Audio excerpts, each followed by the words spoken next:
嗨，我是教你。提到夏天，你会想到什么？是蝉鸣吗？冰镇西瓜，书包贴着的汗津津的后背，懒洋洋转着脑袋的风扇，还是梧桐树叶漏下的光斑？我的夏天永远不在现在，也许人就是这样啊，对现在的生活越是不满意呢，就越会怀念从前。我吃着小时候就很爱吃的酸甜多汁的杨梅，表皮紧绷的樱桃，总是更加频繁地想起我在乡下的童年。满满一瓶蝌蚪的卵，比蜻蜓好抓的豆娘，在迟迟不肯退场的夕阳下与小伙伴追逐。山的影子渐渐淡了，奶奶已经做好饭了。我的故乡啊，有一条叫蓝河的小河，我总央求爷爷带我去玩水。在那条河里，我还遇见过一条水蛇。一个叫美英的姑娘，有一个和我一样在乡下度过的童年，她的那条河叫做波河。夏日的阳光在水面安安静静的摇曳闪烁，此岸的稀薄而明亮的膜在触手可及的地方华丽的荡漾，仿佛在诱惑我。我想抓住那道光，然而抓住的只是触手击碎的几捧江水。这是一个发生在夏天的故事，过去的夏天和现在的夏天，还有美英必须要面对的残酷的成长。今天美英要去参加一个葬礼，她在箱子里翻找适合参加葬礼的衣服。现在是6月了，气温已经高起来了，干脆就趁这个机会把厚重的令人厌烦的冬装收起来，把漂亮的凉爽的夏装挂出来。去年美英还真是买了好多衣服啊，什么流行就买什么，想买就买。那个时候啊，她有稳定的收入，对自己的身材呢也很满意，发现了打扮漂亮的乐趣。她坦率地认为啊，买了衣服就要见人，见了人就要喝酒，喝了酒就要犯错，犯了错就要后悔，这些我都知道。不过这种模式也让我心安理得，感觉自己没有严重脱离社会语法。不过后来啊，他辞去了工作，那段时间啊，整天都趴在地板上吃着零食刷剧，整个人胖了有20公斤。但就算是这样，也比他在高中时期瘦得多。收拾衣服的过程中呢，美英惊讶地发现，去年买的夏装并没有印象中那么好看，曾经流行的东西竟然这么快就过时了，简直不敢相信自己去年还得意洋洋地把它们穿在身上。他在一堆皱巴巴的衣服里选出了一条黑色 A 字裙和同色衬衣作为吊唁服装啊。想到要和故乡的朋友们见面呢，美英有点紧张，因为年轻啊，还没有失去朋友的经验。死去的同学叫丙万，他好像是遭遇了什么事故去世的。小学的时候呢，美英和他做过2、3次的同桌啊。那个时候丙万很烦人的，上课总是找他说话，害得他的数学成绩惨不忍睹。从那之后啊，每一次数学考砸了，美英就会觉得很委屈，觉得那都是丙万的错。离开故乡后呢，美英几乎就没怎么见过他了。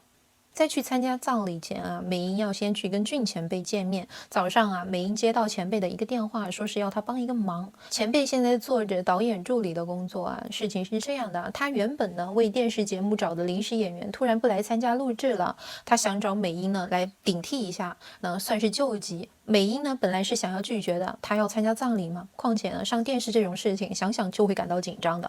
可是俊前辈说啊，他实在找不到别人了。美英知道前辈的梦想就是当导演，这个工作对于他来说肯定是非常重要的，报酬也不错呢。前辈在电话里说，只要坐着不动就行吗？美英有点犹豫地问。当然不难的，还能玩游戏呢。谢谢你，美英。游戏？什么游戏？美英急切地问。前辈大概不知道美英有一个游戏恐惧症的外号啊，可是还没等她的声音传过去，那边就挂断了。挂了电话之后呢，美英把满是樟脑味的夏装洗了晾好，随便吃了点就出门了。好久没有出门了，美英闭上眼睛，贪婪地呼吸着室外的空气，感觉植物释放的芬多精正一颗一颗地渗透进来。这样的深呼吸让美英感受到了腰部的压力，她有点担心裙子会被撑开。其实呢，她一开始想要拒绝前辈，也是担心前辈看到这样的自己。她曾经为了前辈减肥，但直到毕业开始工作才真正的瘦下来。前辈没能看到她瘦下来的样子，现在要见面了，她又胖起来了。但与此同时呢，他知道啊，俊前辈是那种不愿意给人添麻烦的性格，轻易不会给他打电话的。前辈遇到困难的时候能够来找他，让他觉得开心，甚至有点感激。至于吊唁呢，晚点也没关系的。电话震动，吓了美英一跳，是俊前辈的短信。到了大厅给我打电话好吗？谢谢你来。我用拇指轻轻摸了摸谢谢2字，然后呆呆地望着窗外，突然担心自己嘴里的焦味，赶紧从包里拿出口香糖嚼了起来。美英惦念了俊前辈很多年啊，大学时美英有点早熟和自负啊，同龄的男孩子在他眼里都是废物。在他看来呢，前辈是唯一一个既善良又令人愉快的异性。前辈会认真的听他讲话，不轻易的下判断，也不给忠告，经常开一些令人轻松愉快的玩笑。美英尊敬他，愿意和他说话。如果他不介意，美英甚至愿意和他上床，哪怕他有怪异的兴趣，美英也会愿意全力配合。他和俊前辈是在新生欢迎会上认识的。我总是陷入莫名其妙的忧郁，我喜欢自己的忧郁，甚至期待有人了解这种忧郁。迎新会那天，我悄悄溜出聚集在草地上的人群，也是这个缘故，我想通过自己的不在，让别人知道我存在的事实。美英期待能有人像寻找秘密画卷一样发现她。这个时候在黑暗走廊尽头的转弯处出现了一个修长而朦胧的轮廓。你是美英？徐美英？美英很惊讶，前辈竟然知道自己的名字。很快他又不安地想到，是不是因为自己太胖了才会引人注目的？听说你来自云山，那是我爸爸的故乡，所以记住了。你怎么一个人呢？没什么，就是想点事情。看你不在，我出来找你，一会儿见。美英慌张地点了点头，抬起头来走路，小家伙。俊前辈走出几步后，又转头对美英说道。从那以后美英认为爱就是知道我不在的人。美英喜欢前辈叫自己小家伙，也喜欢前辈用硕大的手掌胡乱地抓弄她的头发。她有时候甚至想翘着脚后跟大喊还要还要。美英很自然地加入了前辈主持的诗友会。前辈说过很喜欢美英的文笔，美英则认为喜欢她的文笔就会喜欢她的人。她把妈妈给她的取暖费用来请前辈喝酒，那时的她觉得哪怕裹着大衣在结冰的房间睡觉也很幸福。决定正式开始喜欢俊前辈是因为2件事情。那时他们已经算是朋友了。有一天美英突然很想跟前辈说话，于是发简讯给他说想要去棒球场。为什么？前辈问。美英趴在地板上笑了，没什么，就是想去棒球场叫喊。他很快收到了前辈的回复，你以为棒球场是叫喊的地方吗？那是什么？棒球场是神殿啊！我感叹，这是一个人爱上另一个人的瞬间，心脏发出的效果音。为了买好看的裙子和前辈一起去棒球场呢，美英就骗妈妈说自己要买书，然后把骗来的钱呢就拿去买了一条白色的裙子。临出门前呢，他又想万一前辈和我表白怎么办啊？于是呢又细心的挑选了一条好看的内裤。还有一次是在学生会休息室上网的时候，他们2个虽然共处一室，但却通过哲学论坛的小纸条来聊天。新生欢迎会的时候，前辈说没有看到我就出来找我，当时谢谢你。美英给前辈发去小纸条，那天是几位大哥让我找你啊，大哥让的。美英顿时像吃了大便一样满脸沮丧，但前辈并不在意，叫他过去。美英走到前辈的电脑屏幕面前前辈打开了一个文件夹，里面是哲学系所有人的照片。每当看到熟悉的人的照片他们就笑嘻嘻的评头论足一番。终于美英的照片出现在了屏幕上，我喜欢这张照片。前辈点击了暂停说道，我不喜欢。美英不喜欢照片里她那个土黄色的人造皮革的书包，跟她的衣服一点也不搭，但她只有那个书包，不管穿什么都得背着它。我就是因为书包喜欢这张照片的。前辈盯着屏幕说道，为什么？我看见了这个女人的生活。就这样，美英正式决定喜欢前辈了。前辈知道这些吗？知不知道也无所谓了，他已经有女朋友了。美英确信那个女人比他好，前辈选的女人当然好了，他心里巴不得连那个女人也一起爱。后来临近毕业，俊前辈直接消失了，美英还从别人那里听说他和他女朋友分手了，也许是忙着应付考试和找工作吧。原来他们的关系并不那么深厚，这个事实令美英闷闷不乐。过了这么久终于又要见面了。前辈没有像约定的那样出现在大厅是一个稚气未脱的姑娘气喘吁吁地跑来接美英的。看见美英的打扮，姑娘脱口而出，不热吗？傍晚要参加葬礼，没关系。话虽如此，美英已经汗流浃背了。美英被领着往里走她不想去休息室和陌生人待在一起，索性就坐在了走廊的椅子上。姑娘准备先去拍摄现场对了，节目叫什么？美英问道。对方似乎很惊讶，居然连节目是什么都不知道就来现场了。韩国达人，他告诉美英。前辈来了，他的牛仔裤兜里塞着剧本，显得很有气质。他把美英领到了一个僻静的地方。美英还有一个事情我没告诉你。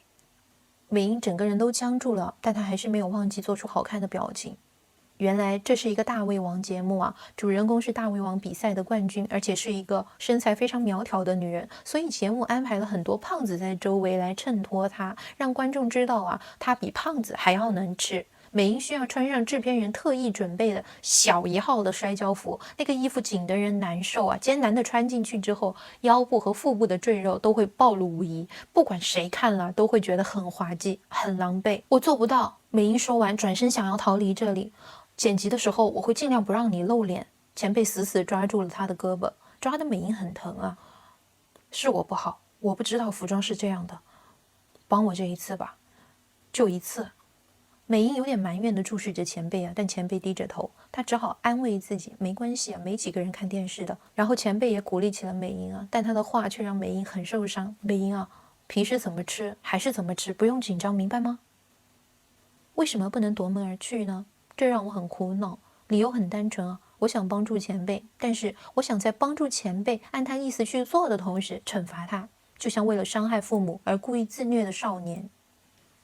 美英被催促着走出了化妆间，她手上不停地拉扯衣服，想要遮挡自己的赘肉。突然，辉煌的照明遮蔽了美英的视线。节目开始了，美英低着头，她面前的桌上堆着无数令人作呕的热狗。一阵铃声响起，选手们开始狼吞虎咽，仿佛只有这样吃才能取悦观众，仿佛他们出现在这里就是为了这样吃热狗。也许是哪里出了错啊，导演大吼起来。前辈摸着耳麦向美英这边跑来，美英伏在桌上专心吃着热狗，抬头喝水的一瞬间，忽然看见前辈手上的图画纸，抬起头来，小家伙。美英脑中一片空白，她肯定很难过吧，这句话出现在这个情景。录像是怎么结束的，她已经想不起来，没和前辈打招呼就直接走出了电视台。包里的手机不停地响啊，美英选择无视。美英啊，美英没有回头。美英啊，等一下！前辈追上来抓住了美英的胳膊，她甩开，前辈又更顽强地抓住，她喘着粗气，今天辛苦了，一定很累吧，回去休息吧。对了，你说要去吊唁的吧？美英啊，今天真的很感谢。对了，你方便的时候……美英呆呆地盯着地面，你用短信把账号发给我，还有身份证号。回到家，美英瘫倒在地，参加吊唁的同学发来信息，你不来吗？还有一条前辈的短信，路上顺利吗？他拔掉手机电池，躺在地板上，不知道是不是天气原因啊，还是洗过衣服的缘故，房间里充满湿气，美英好像沉入了深水，突然感到失落孤独。这让他想起很久以前的那个夏天，他也有过这样的感觉。那时他8岁，和班上几个关系好的同学呢，一起到波河玩水。美英和一个叫明珠的男孩呢，正互相泼水。这个时候，秉万突然对大家说了一句很奇怪的话：“喂，他们在谈恋爱。”明珠和美英生气地反驳啊，秉万却更起劲了：“你们做了吧？”明珠喘着粗气回敬道：“你这么有出息，所以你妈妈离婚了？”大家都以为明珠会挨打，但是秉万却只是背过身去吐了几口口水，然后潜到水里去了。紧接着，明珠安慰朋友们，让大家不要在意。这个举动啊，让美英很有好感。从那之后，每当有人朝美英伸手的时候，她就以为那是明珠的手。大家渐渐放松下来啊，美英在水比较浅的地方玩，某个瞬间，地面突然深陷。他溺水了，可能是由于年纪太小啊。传说中死前的人生走马灯也没有出现。那时的他产生了一种孤独的感觉，没人知道他要死了，他也没法跟别人说，他仿佛被孤立，只好满心郁闷。好像谁也没有发现我溺水了。几个人躺在树荫下睡觉，还有几个在专心看鱼。我想求救，然而好不容易浮出水面，却又只顾喘气，喊不出来。在深水里笨拙的侦查，很难引起别人的注意。我能做的就是静静的浮起又沉落，反反复复。他渐渐下沉，很难再支撑。突然有一双手抓住了他的手，他反过来用更大的力气抓住了对方。他知道那个人一定很疼，但他不能放手。是秉万。他发现美英不在了，他救起了孤独绝望的美英。和平时的形象反差很大的是啊，救起了美英后呢，秉万却没有得意的邀功，反而是只字不提。大家都不知道那天还发生过那样的事情。回去的路上呢，秉万显得异常的兴奋啊，他似乎忘了和明珠之间发生的不愉快，生机勃勃地说道：“知道沙漠里的人们最多死于什么吗？”明珠推了推眼镜，当然是中暑。秉万仿佛知道会得到这样的答案，冷笑着说：“妈妈跟他说过，是死于溺水。”因为沙漠里缺少雨水，不过一下就是瓢泼大雨，人们容易遭遇突如其来的变故。普通人不但想不到沙漠会下雨，而且也找不到避雨的地方，只能束手就擒。丙万为什么在这时想起妈妈的话呢？我想当时一定同样是一个让他感到美好、眷恋的时刻吧。丙万来自一个离异的家庭啊，他也许习惯把自己的想法藏起来，把自己包裹在一副嬉皮笑脸的流氓面孔下，就算忍不住要表达什么，也只会用一种笨拙的、粗俗的方式。他在意美英啊，他看见美英和明珠嬉闹呢，他说他们在谈恋爱。你们做过了吗？他选择用这种方式表达他的在意，这无疑是令人讨厌的。他的别扭来源于他的自卑，他害怕别人看见自己的脆弱，习惯用攻击来表达自己。小小年纪尚且没有人生经历的美英呢，更容易被能轻易察觉的美好吸引，好听的话，好看的外表，阴差阳错的举手之劳，对明珠，对俊前辈都是这样。美英因为帮前辈的忙，错过了丙万的葬礼。我与许多读者的想法不同啊，虽然也很难过，但是我不为美英没赶上丙万的葬礼感到遗憾，因为他必须经历白天的一切才会明白丙万，不然就算他按时到场吊唁也并没有意义，那只会是一种社会语法。当他刚听到丙万死讯时啊，脑海里关于丙万的记忆是这样的：小学时代，丙万和我做过2、3次同桌。刚学除法那天啊，他总是很烦人的跟我说话，搞得我数学成绩惨不忍睹。直到现在，我依然记得他打扰我对数字的专注力的瞬间。面对这样的记忆，他甚至未必能为丙万留下一滴真实的眼泪。美英有没有去参加葬礼呢？都没有关系了。他其实在自己小小的房间里为丙万举行了葬礼。被俊前辈抓过的手腕传来疼痛。这时，我想起故乡的丙万，那是我有生以来最用力地抓别人的胳膊。突然，滚烫的热流涌向喉咙，那种突如其来的感觉，像沙漠里遇到的暴雨。我想到，因为我活着，或者在我活着的时候，有人很痛。我也不知道的地方，某个认识或不认识的人，因为我而剧烈痛苦。这么简单的事情，以前为什么从来没有想过？刹那间，泪水扑簌簌地流下脸颊，我连忙伸手擦拭。眼泪还是不停地流。终于，我双手掩面，放声痛哭。那样被指甲按着，肯定很疼，肯定很疼。天花板上的荧光灯依旧不安地闪烁，欲灭不灭。挂满夏季衣服的2层衣架淡淡的、久久地俯视着我，俯视着没脱丧服哭泣的我。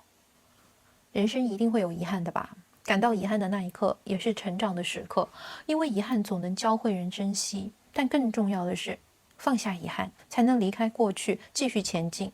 人不能一直从过去汲取力量，要去创造新的美好的记忆。好了，这期视频结束了，我们下期再见。